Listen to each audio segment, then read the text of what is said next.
জুলাই সনদের আইনি ভিত্তি, জাতীয় নির্বাচনের আগে গণভোট, নির্বাচনের লেভেল প্লেইং ফিল্ড সহ 5 দফা দাবিতে একজোট জামায়াতে ইসলামী, ইসলামী আন্দোলন সহ 8 দল।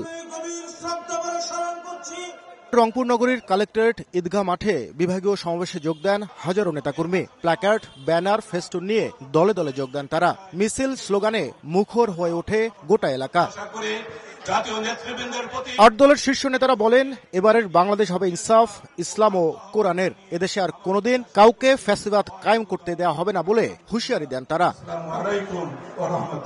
ইসলামী আন্দোলনের আমির মুফতি সৈয়দ মোহাম্মদ রেজাউল করিম বলেন, সংস্কার ছাড়াই ক্ষমতায় যেতে অস্থির হয়ে গেছে এক শ্রেণীর ক্ষমতালোভীরা। ম্যাক্স, দেশের সবচেয়ে শক্তিশালী 52.5 এন গ্রেডের পিসিসি সিমেন্ট। এক শ্রেণীর ক্ষমতালোভীরা